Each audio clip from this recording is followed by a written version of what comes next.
Hey, Chica. Welcome to the Lovelda Show Women of Power podcast, the show where women share their personal power tools, the techniques, strategies, and ways of being which have enabled their business and life success. I'm your host, Lovelda Vincenzi, a female speaker mentor, speaker, and event host on a mission to unleash authentic, powerful female voices onto the world.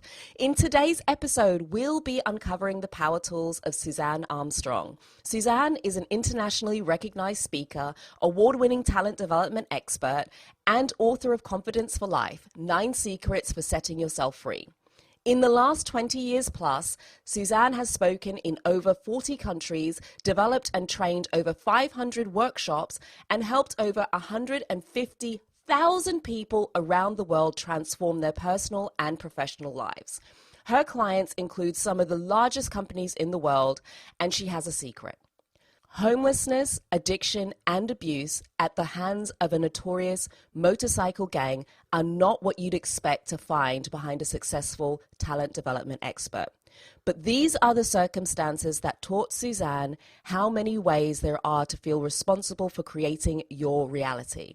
While your story might be different, the feelings and behaviors we use, all in the name of what we believe to be right and possible, are the same.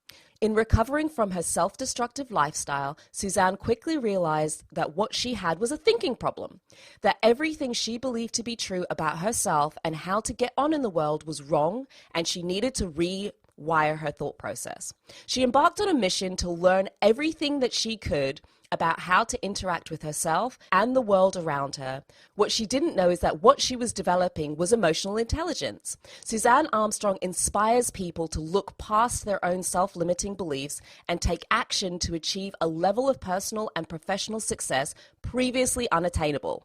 Whether you are a leader, individual contributor, or an entrepreneur, she is a powerful mirror for what is truly possible if we just set ourselves free of our own faulty thinking and beliefs. This is a two-parter because, well, Suzanne's journey to success had me hooked. There were just far too many questions to cram into a single episode, and there is so much for all of us to learn about ourselves from listening to what Suzanne has gone through. So remember, all of the links shared in this show can be found within the show notes. The only way to make sure you catch both parts of this show is to click that subscribe button right now to make sure that you get updates when new shows are added. Now, I think that's quite enough from me for now. So let's get on with the show. I could not do this show and not interview this woman. So, her story is incredible. She's been in the homelessness, addiction, motorcycle gang, stuff you hear in Hollywood. Like, that was her life. And now she's an international renowned speaker, traveling the world, running a multi six-figure business, working with large international organizations, and they be calling her for she's been working with these people for years. I mean, talk about turnaround story. So my guest today is the incredible Suzanne Armstrong. Yay! Wow, you make me sound like totally fantastic. Yes, you are. I know, but I have to live in it. So, right, it never seems that way to us. We never see ourselves as other people see us. So that was nice. Thank you. You're like, damn, I'm awesome. And I'm like, yeah, you are. I'm like, yeah, well, that's all true. No, it's true. Yeah. See, I didn't make any of it up. It is all 100% authentically true. Yeah, So no, I kind of want to rewind, because people who would meet you right now would not know off the bat, the story of where you personally came from and the journey you've been on. It's like living in two completely different worlds at almost completely opposite, pretty much completely opposite ends of the spectrum. So how did you find yourself in, if we go to the dark times, I'm going to take you back there. I'm sorry. But we're just going to glimpse it. We just want to glimpse it just to get an insight as to how did you end up in those really challenging situations? So that's a really good question, because the end of this story is actually the beginning of this story. So it is it is like an actual cycle. Yeah, that's all true. So my life was a mess. It really was. I was, oh, I don't know. I was an alcoholic. I think probably by the time I was 14, I started drinking Wow. when I was 11 to numb the pain of being me. To numb the pain when I grew up, I just felt like I was so different. I never fit in. I felt like, well, I was raised to believe that if you want people to like you, you have to be perfect. And of course, there is no such thing. But I Doesn't didn't know exist. that. Nope. But I didn't know that when I was a kid. So, I spent years trying to be all things to all people all the time. And of course, because there is no such thing as perfect, I could never achieve that. And I always felt so different and like I was a mistake, like I was worthless. My mother was a perfectionist. So you want to talk about damage from that. It wasn't my issue, it was hers. But, Hmm. But as a not that kid, I you ever don't know. You kind of just take it on, right? That's did. how the world is supposed to be. That's what you're Yeah, taught. exactly. And, every time I would dress myself, she would redress me. I would try and make my bed. She would remake the bed. I would try and help her do dishes. She would redo the dishes. So, by the time I was 11, I was like, this is not going to work. I don't fit in. I'm too different. Nothing I do is ever going to be good enough. And so I checked out of the human race. I just decided if I couldn't win, I wasn't going to play anymore. Mm. And I found alcohol to numb the pain of being so different. Now I know now that that actually wasn't the case, but still, when you're 8, 9, 10 years old, you just want to fit in, right? You just want to be the same. I think that's human nature. Yeah. And I just seemingly, in my mind, I couldn't. And so I just stopped trying and I found alcohol and eventually drugs that numb that pain. And when you're 11, 12, 13, you need to go on the street. I lived in North America at the time, and you need to find those on the street. So that involved gangs. And then eventually I graduated to property of a motorcycle gang, not the nice kind, the FBI most wanted kind. Mm. So I've been shot and stabbed and beaten and left on the side of the road for dead, and eventually escaped that and Wow. spent 2 years trying to kill myself. So obviously I was a failure at that too. And aren't we glad you couldn't figure that one out? I know, and I don't mean to laugh at suicide. I really don't. But if you understanding how the mind works, we will always find proof that our beliefs are true. And so, me failing to be successful at killing myself was just more proof to me of how worthless I actually was, that I couldn't even do that right. So I don't mean to laugh at it by any means, but for me, it was just proof of my worthlessness. So yeah, so that was the first half of my life spent like that. Mm-hmm. Wow, that is a challenge. Some people, that's a lot to start on that path at 11 years of age. And I know there are people who struggle at points. What you've described is a really accelerated and extreme version. There are people who live with anxiety and depression and are kind of on the cusp of that, but just kind of stay the other side of it just about. But those kind of feelings, to have taken them to that extent at such a young age, Yeah. and go through and come out the other end of what you've been through. I'm like, when I sit here and I'm like, there are some women who have some cores of power, I'm like, wow. What was the turning point? Was there a specific thing, or was it more of a journey? No, it was definitely it was a journey, and I told that story in 3 minutes, so there's a lot more to it than Mm-hmm. that. I suffered from medical problems when I was young that were created from the stress that I put myself under and trying to be perfect, and all those feelings of not good enough that I had. I suffered a massive, serious clinical depression in my late teens that put me in the hospital. So, there were all kinds of things associated with that. So it was really a journey. I don't know that there was a turning point. I think if I knew, one single thing and I packaged that up, I'd probably be a millionaire, because there's so This many is it. people that would want that, right? Yeah.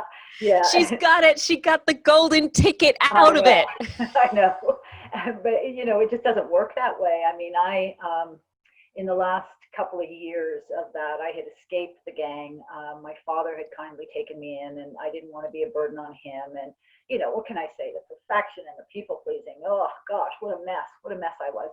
And so I found a boyfriend that I thought was a pretty good babysitter, because I didn't actually need a boyfriend. I needed somebody to keep me out of trouble. Mm-hmm. He was a pretty good babysitter. And we decided that, me working in bars probably wasn't the smartest thing.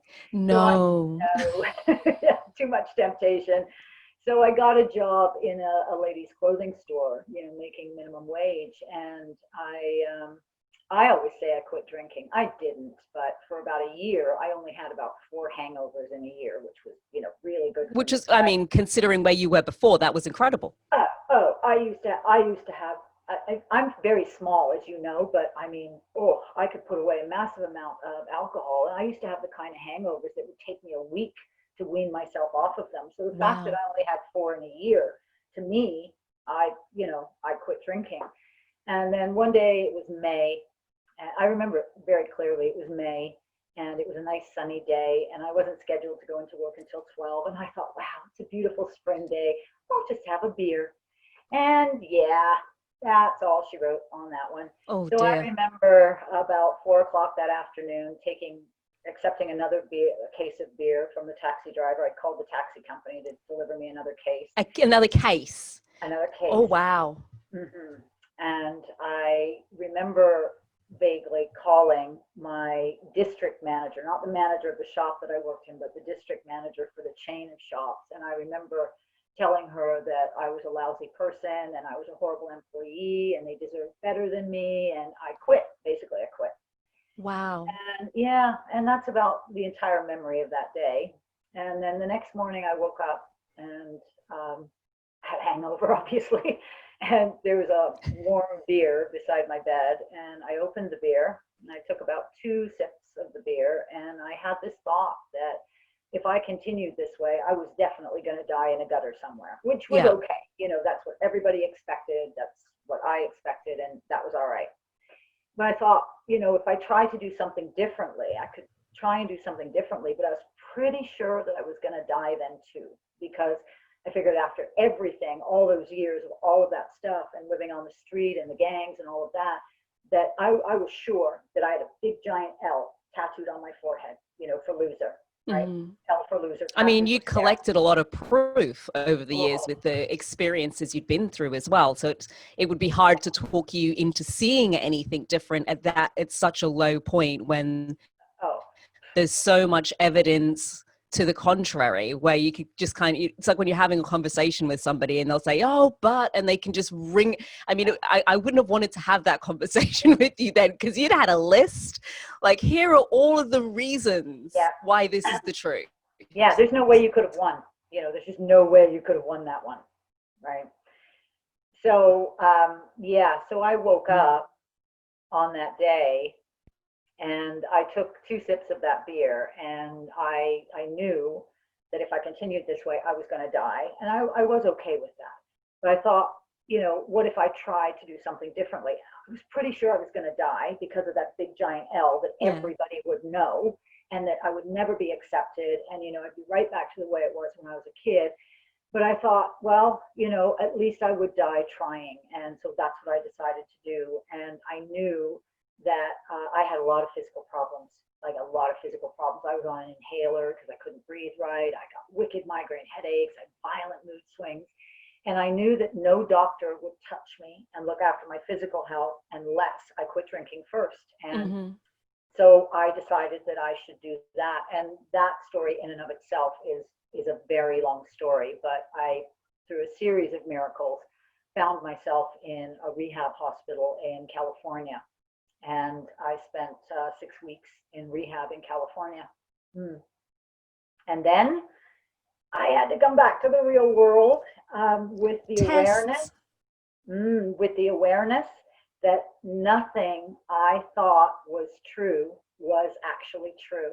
That what I knew at that point was all of the things that I believed about the world and about how we should function in the world were actually wrong. So I had this laundry list of everything that I thought was wrong with me, and I prioritized them, and I set about trying to fix them and rewire my brain, which I did and still continue. It's not a journey that will ever end for me. I will continue for as long as I'm alive. But yeah, I spent years rewiring my brain. because I realized that all of those beliefs and thoughts were actually wrong. And most of what I learned when I was growing up was wrong. And I had to learn a different way. Wow. I mean, it's the commitment though. What I'm loving in what you've said is it's just that one choice. And I'm pretty sure it wasn't a straightforward journey. I mean, there's a lot in the story. There were bumps, it was up and down, but having a thread where you can just have that one little ray of hope where each morning you can wake up and re-choose it. Some mornings maybe you wake up and you forget to make the choice. It's like, maybe we'll choose again tomorrow, but that, because sometimes it can feel like it has to be a turnaround of anything. I mean, it doesn't matter what it is.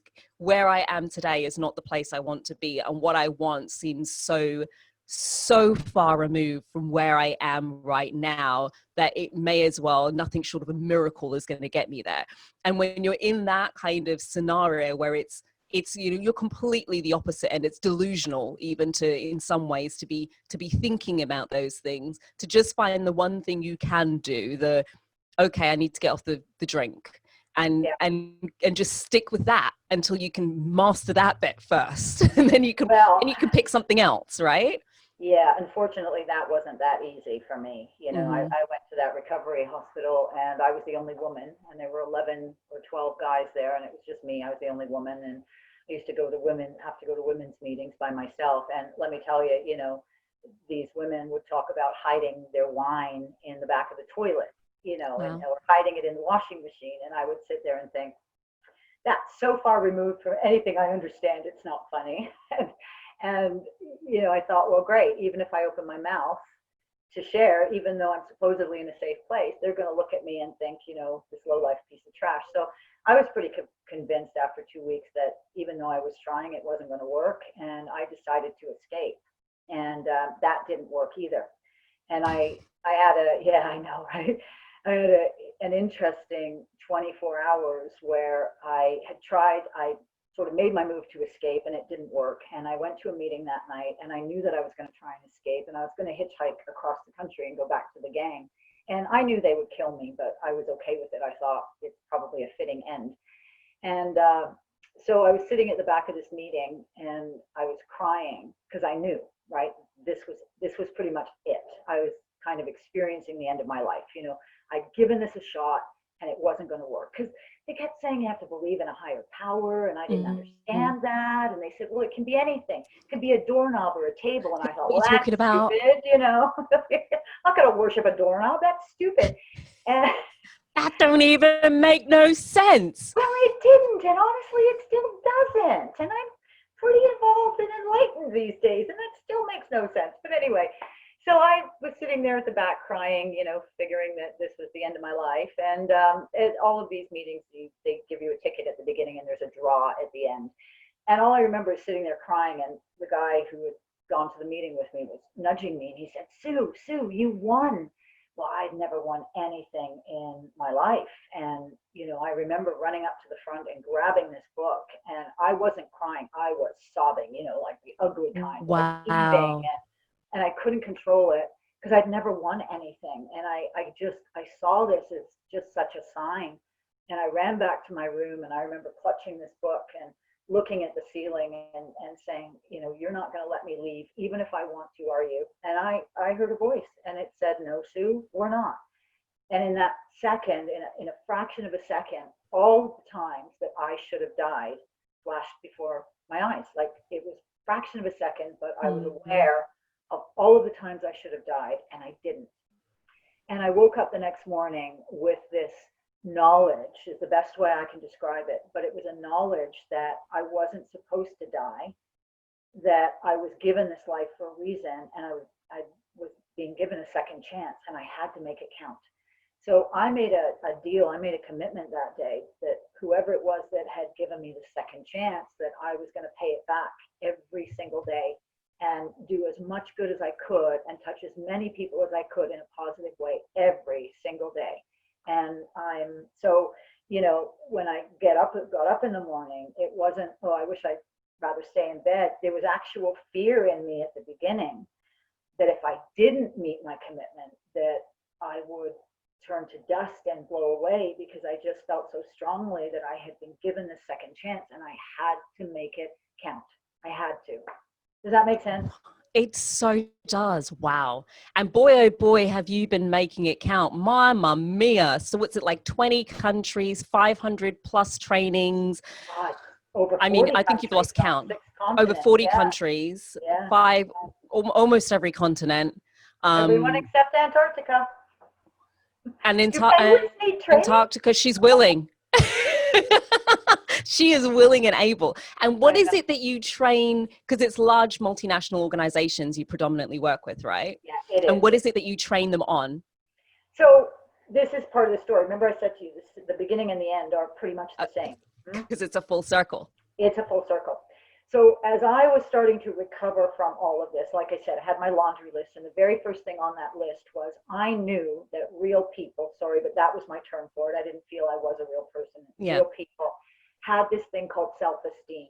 Now, I did not know what that was, but I knew I needed to get some. So that was the top of my list. So as I was going down this path of understanding what self-esteem was and starting to, work on my own self-esteem and develop that, it took about 3 years for me to recognize that I actually wasn't alone. That I was going to lose my life because my depths had gone, really low bottom. But I started to recognize that all of the people who were unhappy, who were just kind of suffering like low-grade depression, they were in unhappy relationships, they didn't like their job, they weren't happy with life. But see, they didn't know that there was a different way.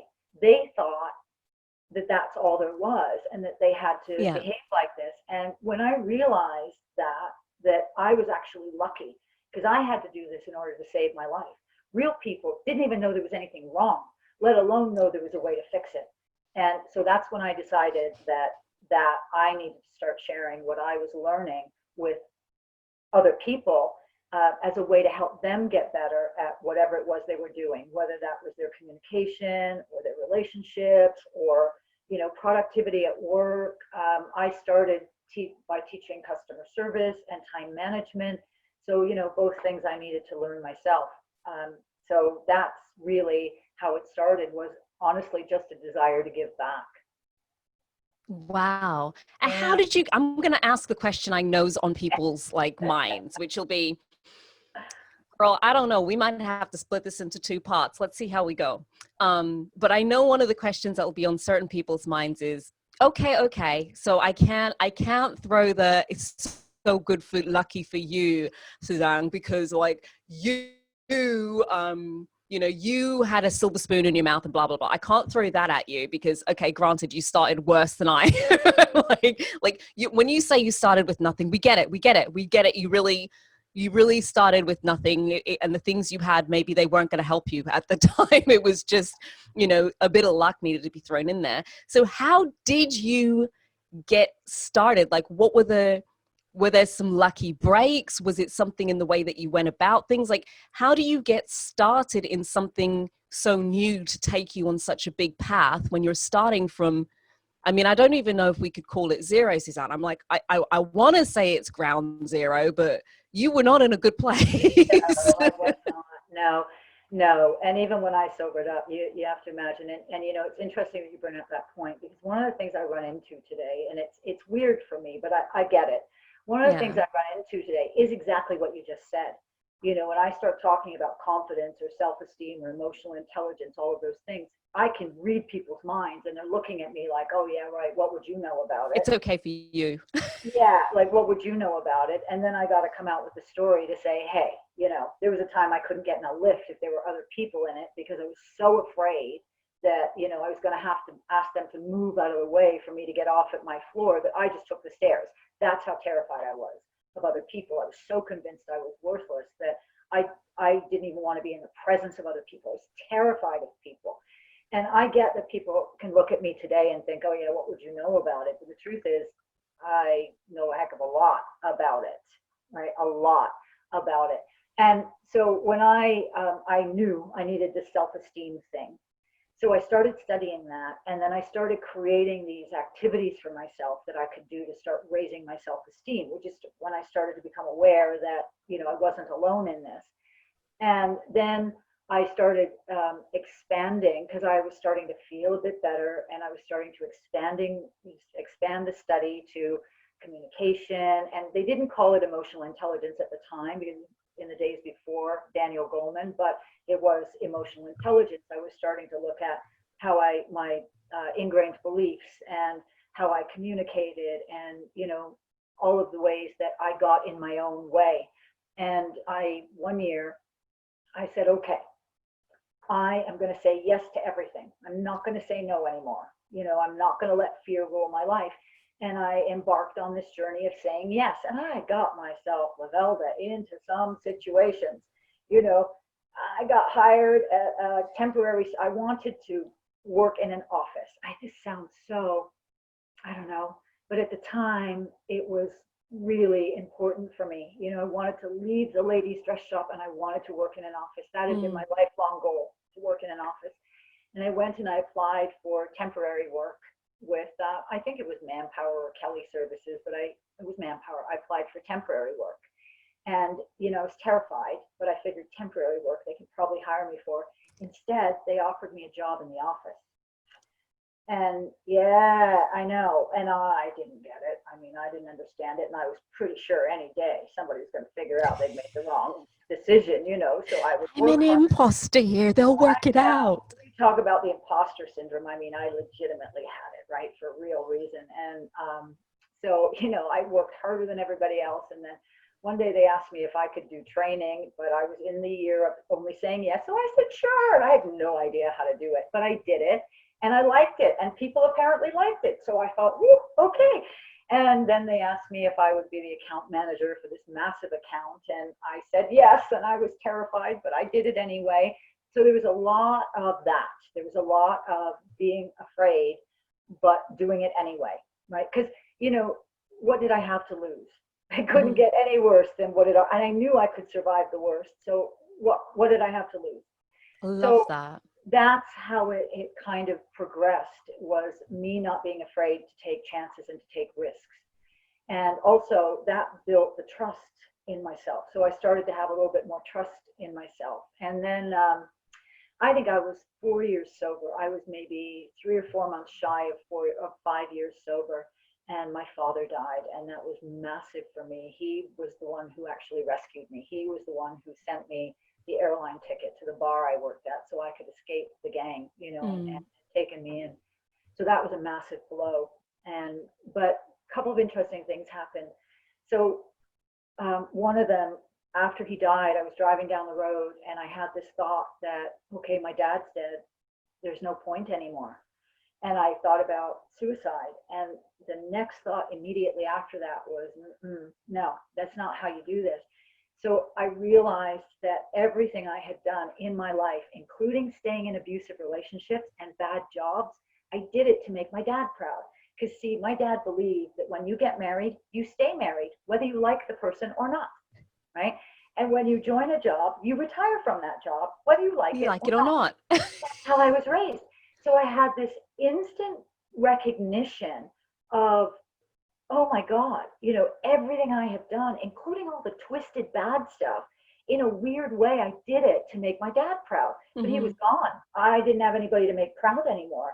So I hope this comes across in the way it's intended, because my father dying, like I said, could have taken me over the edge. But it didn't. I felt an unusual freedom in that. And I felt a freedom from the conditioning. Does that make sense? Yeah, it's like you now have the choice to choose it to be different, because Right. were it not for that tragic reality, the tragic situation, you would never have had to question it. You just continue on in this autopilot that you don't even know is playing out, like unconsciously acting to please your father. And now you've got a choice. It's like, well, if he's not here, what are you doing things for? That's it exactly. That was exactly it. So I ended up taking 6 weeks off work, stress leave, because like I said, it was a major blow. And one of the things that I did while I was off was I really thought, okay, what is it that I want to do, right? Not what should I do, but what is it that I really want to do? And I made a list.